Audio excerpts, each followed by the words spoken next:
Hello student, welcome to my channel. आज हम सी programming पढ़ने वाले हैं, जिसमें हम पढ़ेंगे सी प्रोग्रामिंग में कौन कौन से ऑपरेटर का यूज होता है। सबसे पहले ऑपरेटर हम देखेंगे एरिथमेटिक ऑपरेटर।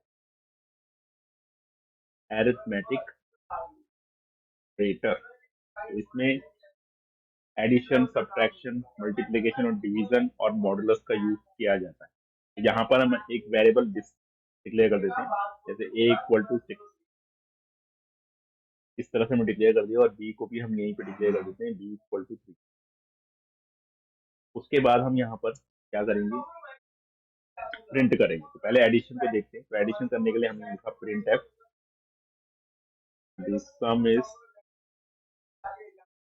Percentage D.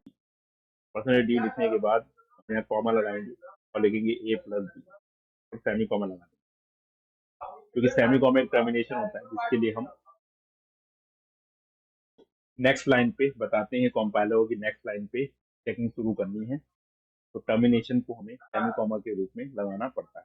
आगे हम करते हैं प्रिंट एफ, और अब हम मल्टीप्लीकेशन करेंगे। यहाँ पे लिखेंगे the product is percentage D, और यहाँ पे परसेंटेज डी लगाने के बाद ले लेते हैं ए इंटू, और यहाँ पर सेमी कॉमा लगा देते हैं। अब हम आगे बढ़ते हैं। अगला जो होगा आपका एडिशन के बाद होता है सब डिवीजन। तो डिवीजन इज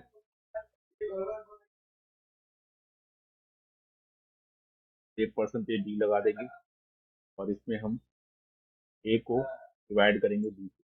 तो यहाँ पे जो क्वेश्चन होगा वो आएगा 3 2 जा 6। तो इसका आंसर 2 आना चाहिए, क्योंकि जो ये होता है ये इंटीजर डिवीजन होता है। इसमें आपका सिर्फ क्वेश्चन ही आएगा, डेसिमल्स में वो प्रिंट नहीं करवाएगा। डेसिमल प्रिंट कराने के लिए हमें इसको फ्लोट में करना पड़ता है। आगे हम बात करते हैं यहाँ पर मॉडुलस।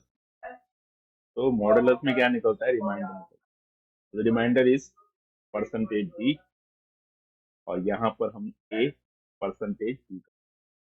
तो ये सारे जो ऑपरेटर हमने अभी जाने हैं, ये सारे ऑपरेटर हमारे अरिथमेटिक ऑपरेटर में। मैं इसको रन करके आपको दिखाता हूँ। तो हम जाएंगे फाइल पे। पहले इस फाइल को सेव करना पड़ेगा हमें। तो सेव एज पे हम जाते हैं। इसको आप कहीं पर भी सेव कर लेते हैं। हम एक फोल्डर बना लेते हैं, उसमें सेव कर लेते हैं। यानी कि मैं इसको सेव कर रहा हूँ जिस पीसी में जाकर, और मैं इसको सेव कर लेता हूँ जिस पीसी में जाकर डी ड्राइव। तो एफ ड्राइव में कर लेते हैं। तो मैं एफ ड्राइव पे यहाँ फोल्डर बना लेता हूँ, राइट क्लिक करके, और यहाँ पे न्यू करके हम फोल्डर को क्रिएट करने के बाद यहाँ पे लिख देते हैं सी प्रोग्राम।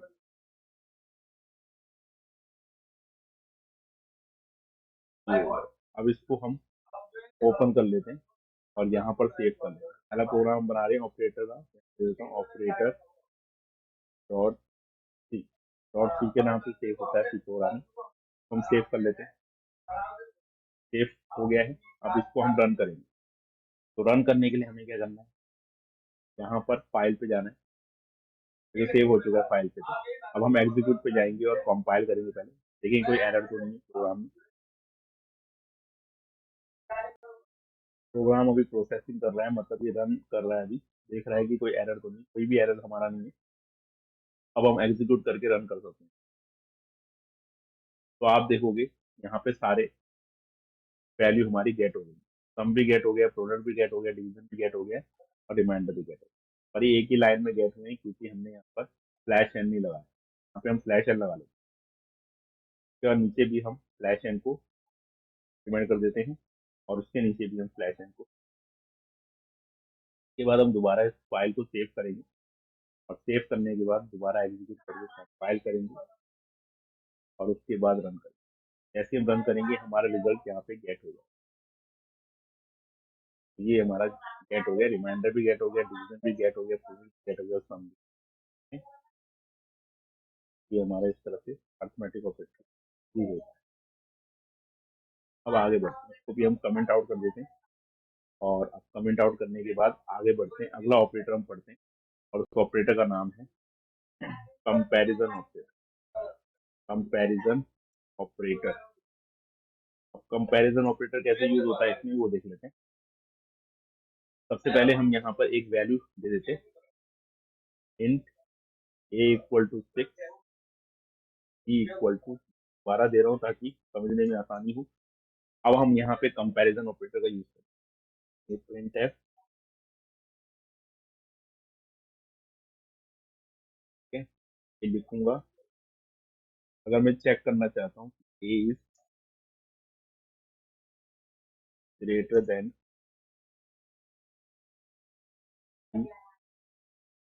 और यहाँ लिख देंगे परसेंटेज डी, ठीक है।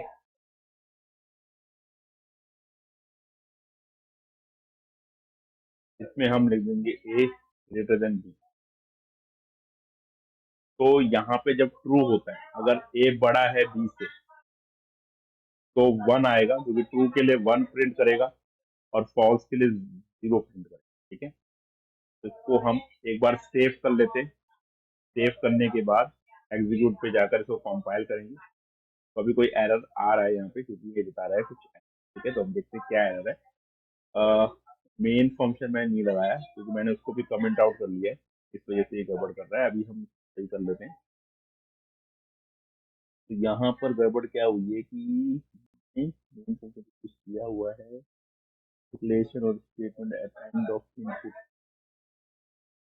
And of input greater than b, क्या हो रही है,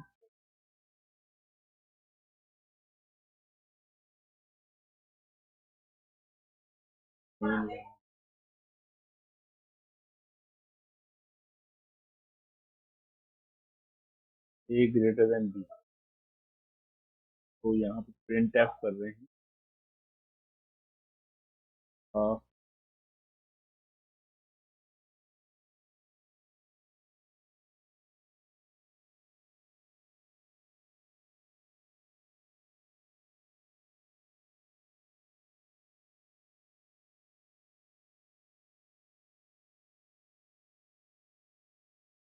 ए इज ग्रेटर देन बी।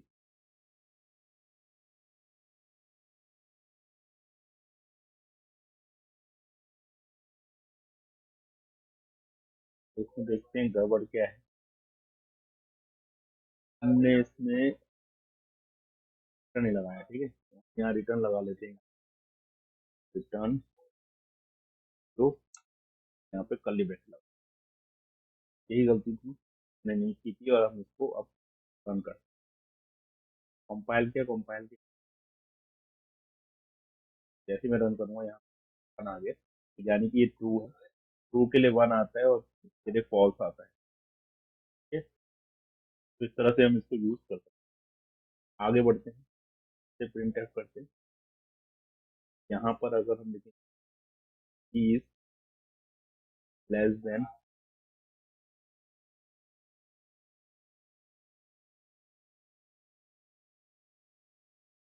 के बाद इज लेस देन, तो अगर ये लेस देन ए है, अगर मैं बोलो कि बी लेस देन ए है, ट्रू है, तो हमारा ट्रू आए।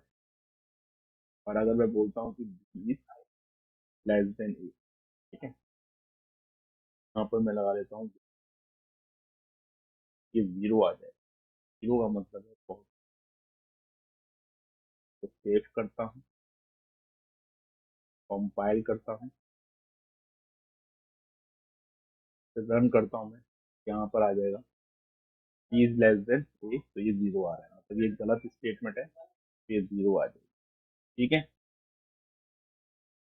तो ये स्लैश एन लगा देंगे,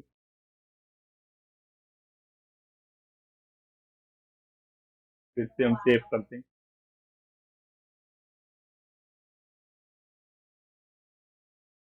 मैं रन करता हूँ, तो यहाँ पे आंसर आ जाएगा ए इज ग्रेटर देन बी 1 और ए is less than B A 0।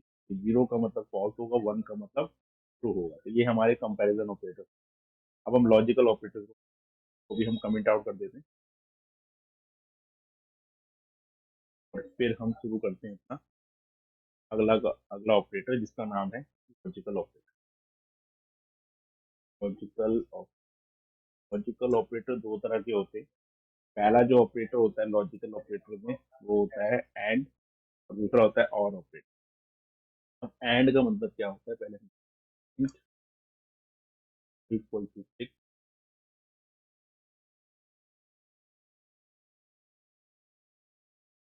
And operator का यूज क्या होता है, एंड ऑपरेटर दो वैल्यू को चेक करता है, अगर दोनों ट्रू होंगी तो ट्रू आएगा, अगर दोनों में से एक भी गलत होगा तो आंसर फॉल्स आएगा।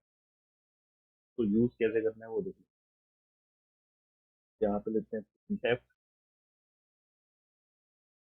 यहाँ दो कंडीशन को अगर मैं चेक करता हूँ, परसेंटेज डी ले देते हैं। यहाँ दो condition, a greater than equal and a equal to b. तो अगर हम यहाँ देखें तो दो कंडीशन है कि ए क्या है, ये वाली कंडीशन ट्रू है कि ए 6 है और बी 3 है। दूसरी कंडीशन को देखेंगे तो ए बराबर है बी, डबल इक्वल का मतलब होता है बराबर। तो ए बराबर है बी, हम कंपेयर कर रहे हैं कि ए और बी बराबर, ठीक है, ये मैं चेक करना है। जब भी हम डबल इक्वल लगाते हैं तो ये चेकिंग करता है, कंपैरिजन करता है दो वेरिएबल्स के। और अगर मैं सिंगल इक्वल लगाऊंगा कि मैं उसको एक वैल्यू असाइन करूंगा, इक्वल नहीं होता, मतलब होता है कि हम किसी वेरिएबल को एक वैल्यू असाइन कर दे रहे हैं, एक आइडेंटिफायर करना, ठीक है। तो ये होता है ये वेरिएबल है, और जो इसकी वैल्यू होती है उसको हम आइडेंटिफायर करते हैं। अब हम यहाँ पे रन करते हैं। जैसे मैंने इसको फाइल पे जगह सेव किया और एग्जीक्यूट पे जाके कंपाइल करके रन किया, तो यहाँ जीरो आ गया। जीरो क्यों आ रहा है, क्योंकि ये फॉल्स है। क्यों, क्योंकि ये बराबर नहीं है बी। तो दोनों ही कंडीशन सही होनी चाहिए, दोनों ही कंडीशन सही होनी चाहिए, तब एंड ऑपरेटर। इसी में और को हम लगाते हैं, जैसा प्रिंट है, यहाँ पे स्लैश एन लगा दो ताकि नेक्स्ट लाइन क्या है, परसेंटेज डी लगाए, और उसके बाद A is greater than equal to B, और ए अगर टू बी। इसका मतलब है एक स्टेटमेंट कहती है ए बड़ा है बी से, तो सही है, और दूसरी कंडीशन कह रही है कि ए बराबर है क्या बी से। तो अगर हम देखें तो इसमें पहली कंडीशन ट्रू, दूसरी कंडीशन फॉल्स, तब भी आंसर ट्रू आता है, क्योंकि और के केस में क्या होता है, एक ट्रू होना चाहिए, ठीक है। तो हम इसको रन करते हैं, इसको सेव करते हैं, फिर यहाँ पे एग्जीक्यूट करके कंपाइल करते हैं, उसके बाद इसको रन। 0 1 का मतलब क्या है कि 0 मतलब है आपका फॉल्स, 1 मतलब ट्रू। ये ट्रू हो गया और के केस में। तो ये थे हमारे लॉजिकल ऑपरेटर। हम बिट वाइज ऑपरेटर, तो मैं कमेंट आउट कर देता हूँ bit wise operator. Wise operator को समझने से पहले आपको ये जानना होगा कि बाइनरी, किसी भी डेसिमल नंबर को बाइनरी में कैसे कन्वर्ट करते हैं, और बाइनरी को डेसिमल में कैसे चेंज करते हैं, ये हमें देखना पड़ेगा। तो ये देखने के लिए हमें क्या करना पड़ेगा, हमें पेंट को ओपन, यहाँ पे पेंट ओपन कर लेने के लिए कैसे हम बिटवाइज ऑपरेटर, तो पेंट हम ओपन,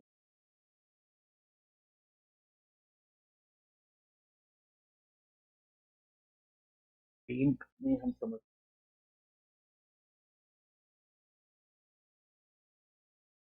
वैल्यू गिवन है,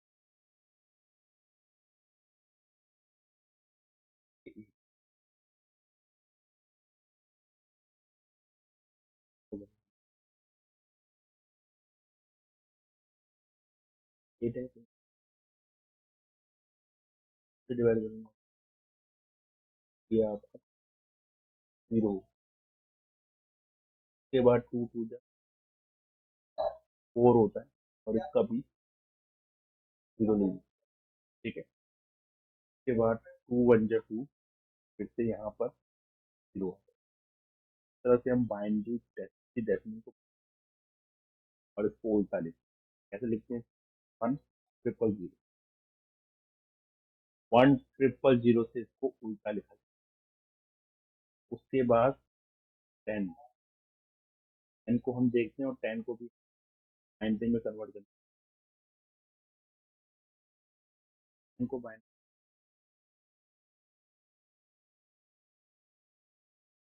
2 5 या 10 तो 0 आ जाए। उसके बाद 2 2 जब 4 होगा और यहाँ पे 1 लिख देंगे,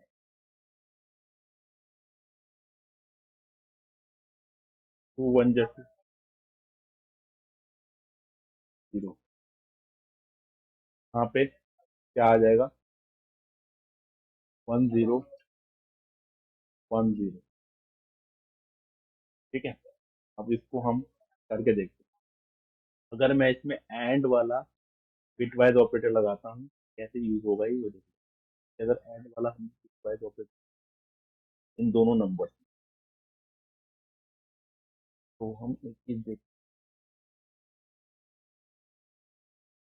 0 और 0, 0 और 0 कितना हो जाएगा, दोनों ही फॉल्स। 0 और 1 कितना हो जाएगा, तो दोनों में से एक ट्रू। हम एंड की बात करें, 0 0 0 रहेगा और 1 1 1 रहेगा, यानी कि इसकी जो वैल्यू होगी बिटवाइज ऑपरेटर, एंड ऑपरेटर जो है बिटवाइज का, उसमें जो वैल्यू रहेगी वो रहेगी 1, का आंसर आएगा 1। तो इस तरह से हम इसको यूज कर सकते हैं। इसके बाद अगर इसमें हम और लगाते हैं 0 0 का आंसर, जो 1 का, हम 0 0 का आंसर, तो 1 1 का आंसर होगा 1, यानी कि इसका जो आंसर आ जाएगा 10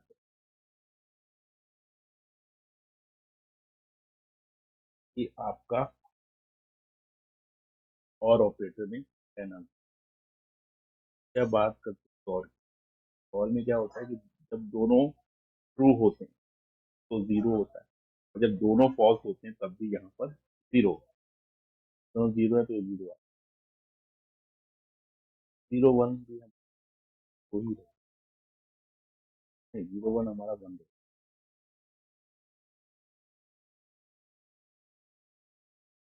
अब यहाँ पे ये दोनों चीजें जो है वो 0, 0 का 0, 1 1 का, तो क्या है, यहाँ पे अगर हम देखते हैं आंसर इसका तो 1 0 आ, 1 0 का मतलब क्या होता है, 0 का मतलब होता है 2, तो यहाँ बिट वाइज ऑपरेटर हमने 2 में इसको कन्वर्ट करके इसे हम कहते हैं बिट वाइज ऑपरेटर। तो इसको प्रैक्टिकली देखते हैं कैसे ये यूज होता है। तो अगर हम प्रैक्टिकली बात करें इसको यूज करने की तो कैसे होता है वो देखें। यहाँ पे हम ले देते हैं बिटवाइज ऑपरेटर। तीन तरह के ऑपरेटर यूज होते हैं, एंड और जोड़। हम एंड को देखते हैं, तो मैंने इंट a इक्वल टू 10 रखा और b को मैंने लिख दिया 8। यहाँ पर हम इसको यूज करना चाहते हैं, कैसे करेंगे वो देखते हैं। तो यूज करने के लिए हमने लिखा प्रिंट एफ, यहाँ पे लिखा and operator is, and operator is percentage, और इसके बाद हम कॉमा लगाते हैं और यहाँ पे लिखेंगे ए एंड बी, ये हम इसको यूज करते हैं। के बाद and operator is percentage d, a and b. यहाँ पे अगर हम आंसर देखेंगे तो इसका जो आंसर होगा एंड ऑपरेटर का, इस एंड ऑपरेटर का वो रहेगा 8। तो मैं इसको रन करके दिखाता हूँ, पहले इसको कंपाइल करता हूँ, कोई भी एरर नहीं होगा, और उसके बाद मैं इसको रन करता हूँ तो यहाँ पे आप देखोगे 8। ठीक है, एंड ऑपरेटर क्या आंसर जो है 8 आ गया। उसके बाद और ऑपरेटर, और ऑपरेटर